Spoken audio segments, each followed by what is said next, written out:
mes mini-lecteurs, j'espère que vous allez bien. On se retrouve aujourd'hui pour 3 nouvelles histoires. La petite lectrice. De quelle couleur sont les bisous? L'effroyable et fantastique maison de mamie. La petite lectrice.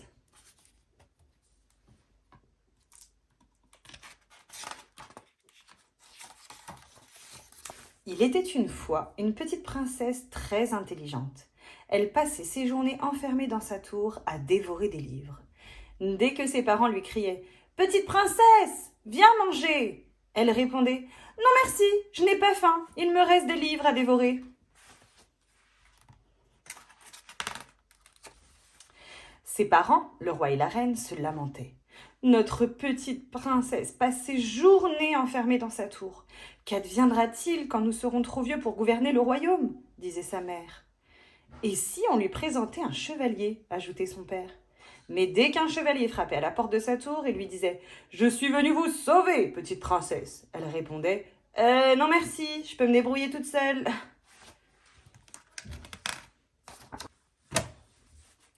Ou quand un chevalier venait vers elle pour lui dire « J'ai trouvé cette pantoufle de verre, je suis sûre qu'elle est à vous. Voulez-vous être ma petite princesse ?» Elle répondait « Non, elle n'est pas à moi. Moi, je porte que des baskets. Par contre, cette pantoufle est à Mémé Gertrude. Elle sera ravie d'être votre petite princesse. » Mémé Gertrude avait pris l'habitude de laisser traîner ses pantoufles pour attirer tous les chevaliers des environs.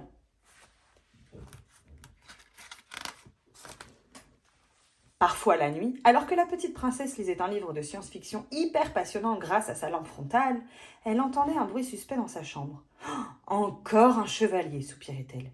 Alors le chevalier disait « Je suis venu vous sortir d'un sommeil éternel, petite princesse. Pour cela, je dois vous donner un petit bisou. »« Non, mais ça va pas la tête !» répliquait-elle. « Sommeil éternel toi-même !» Et elle lui donnait un grand coup de son livre sur sa tête. Bref, petite princesse n'avait pas besoin de chevalier. En effet, ce que les parents de la petite princesse ne savaient pas, c'est qu'elle apprenait plein de choses dans les livres. Par exemple, elle savait éteindre le feu des dragons, elle savait se délivrer toute seule de la tour où elle s'était elle-même enfermée. Et grâce au livre, elle savait aussi se confectionner un antipoison quand elle mangerait une pomme empoisonnée. Pourtant, ses parents étaient toujours aussi désespérés. Et si petite princesse lisait des livres toute sa vie, disait sa mère. Ne vous inquiétez pas, ma reine, on va trouver une solution, répondait le roi, encore plus inquiet que sa femme. Quelques jours plus tard, la petite princesse entendit frapper à la porte de sa tour. C'étaient 7 nains. « On a vu l'annonce dans le journal du royaume, dirent-ils. Nous sommes à la recherche de la petite princesse qui pourra s'occuper de notre logis. »« Vous devez vous tromper, répondit la petite princesse. Je n'ai pas passé d'annonce dans le journal. Par contre, je peux vous aider si vous voulez. »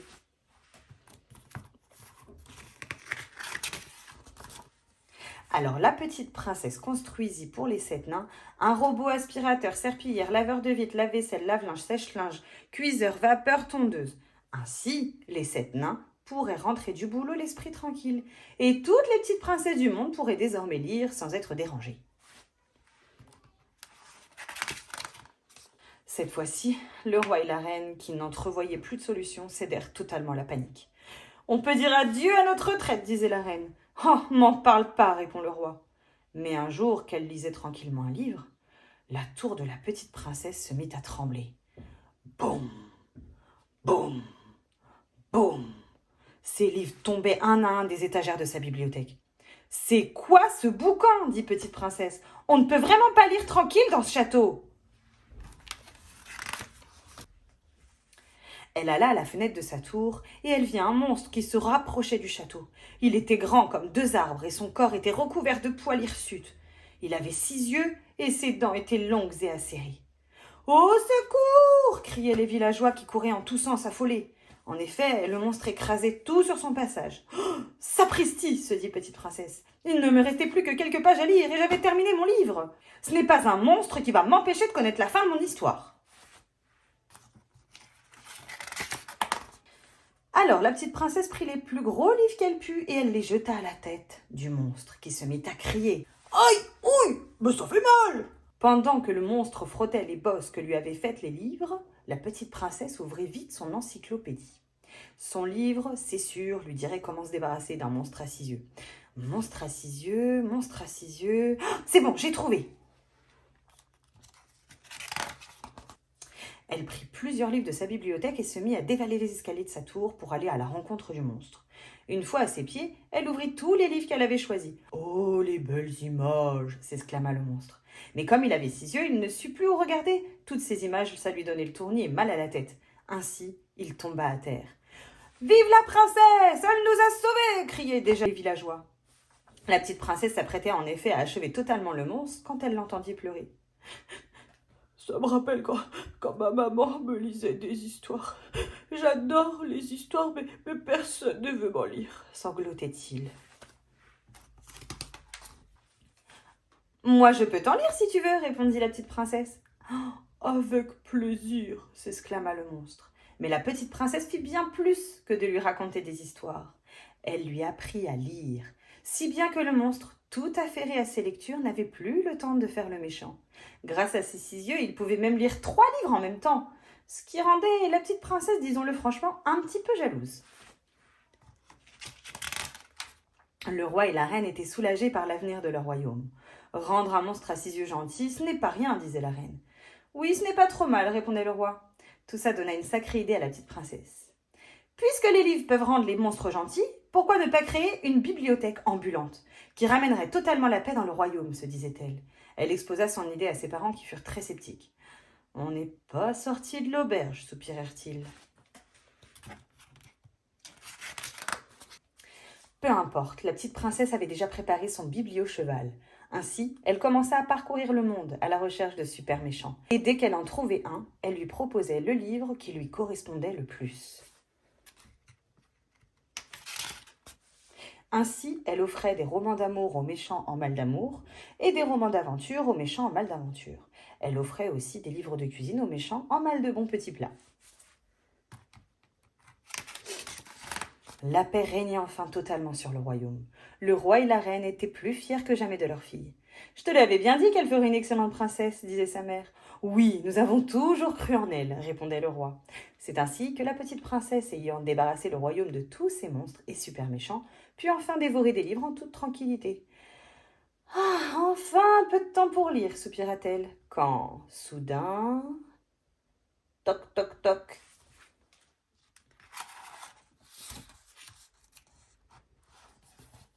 De quelle couleur sont les bisous? Mon prénom, c'est Monica, mais tout le monde m'appelle Mini Moni. Quand j'enfourche mon vélo, je suis plus rapide que le vent. J'aime les hirondelles, les tartes aux fraises et les histoires que maman me raconte. Chez moi, je prends soin des plantes sur le balcon, j'adore les arroser et leur dire des mots doux pour les aider à pousser. Salut! Mais ce que j'aime plus que tout, c'est la peinture.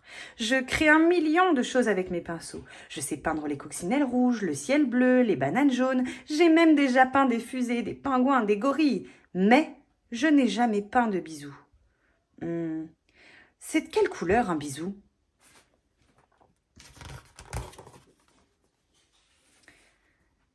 Est-ce que je peux le peindre en rouge, comme la sauce tomate?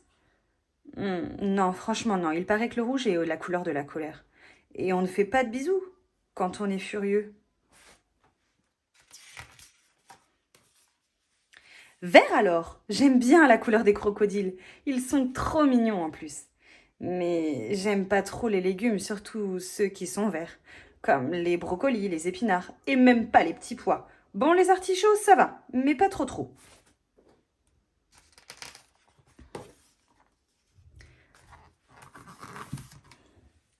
En jaune, c'est si beau, la couleur des tournesols. Et des bonnes idées. Parce que les bonnes idées sont jaunes et lumineuses, pas vrai? Les bisous sont doux et sucrés comme le miel. Mais j'ai un peu peur des abeilles.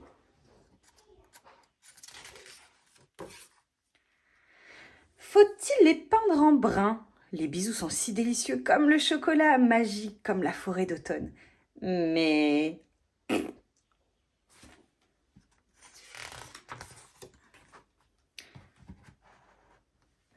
en blanc, comme la neige, pâle et scintillant comme la lune et les étoiles. Mais les bisous sont chauds et la neige est si froide. Des bisous roses alors, savoureux comme des gâteaux préférés. Pas question. Je déteste les fées et les princesses. On m'a dit que le bleu était la couleur de la tristesse. Sans blague, je n'y crois pas. Je n'aime pas le noir de l'obscurité, ni le gris de la pollution.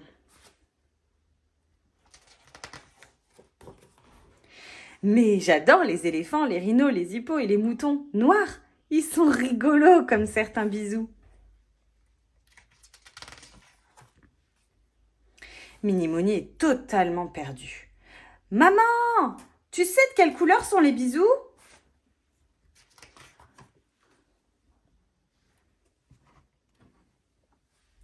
Mouah. Et pour toi, de quelle couleur sont les bisous? L'effroyable et fantastique maison de mamie.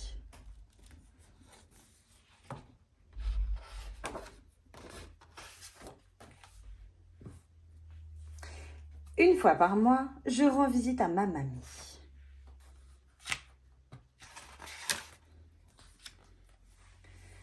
Ding dong! Pas de réponse. Ah, elle m'a laissé un mot. Cher petit-fils. Entre, c'est ouvert. Il y a un goûter pour toi, dans la cuisine. Je suis occupée, mamie. Mamie, je suis là.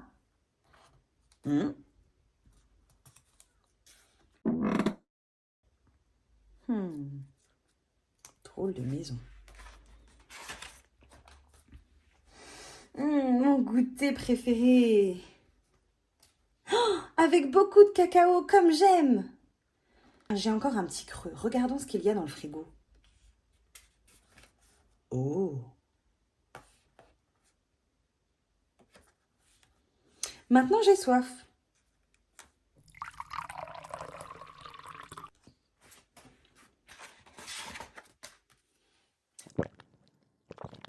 Mince, j'ai taché mon t-shirt. Je vais le mettre dans la machine Super Express lavande séchante de grand-mère. Il ne vaut mieux ne pas trop s'approcher. Waouh! Il a l'air comme neuf!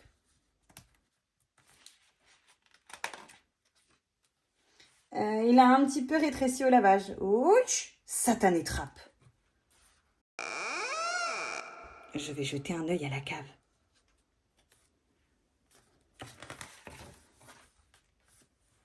C'est vraiment le bazar. Ouh.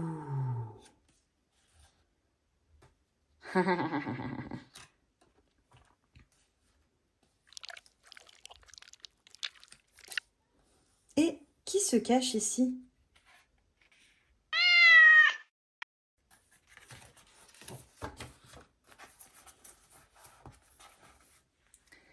Hé, ne t'enfuis pas! Oups, un instant, faut que j'aille faire pipi. Oui, j'arrive. Oh.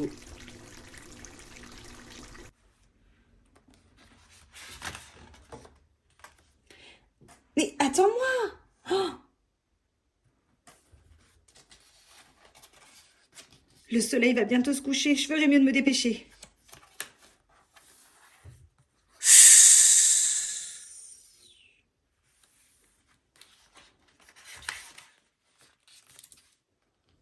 Minou, où es-tu? Allons, suis-moi vite ou nous allons être en retard.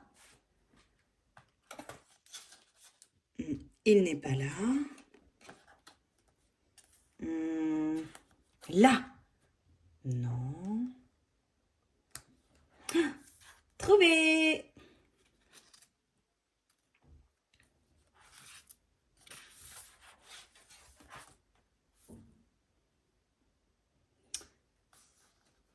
Ouh. Mais où es-tu? Ouh là là. Je t'ai vu. Oh, oh, oh.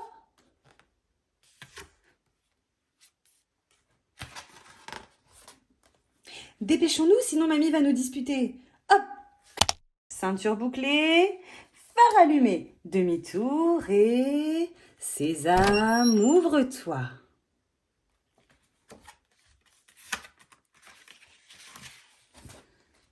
Le jardin secret de mamie! Accroche-toi bien!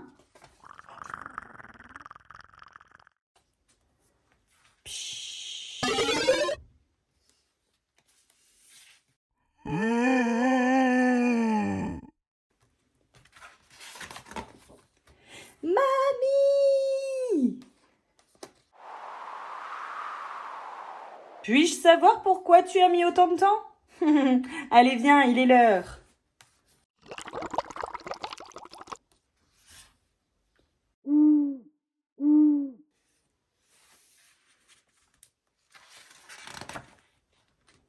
Elle est là, ça y est, c'est le moment.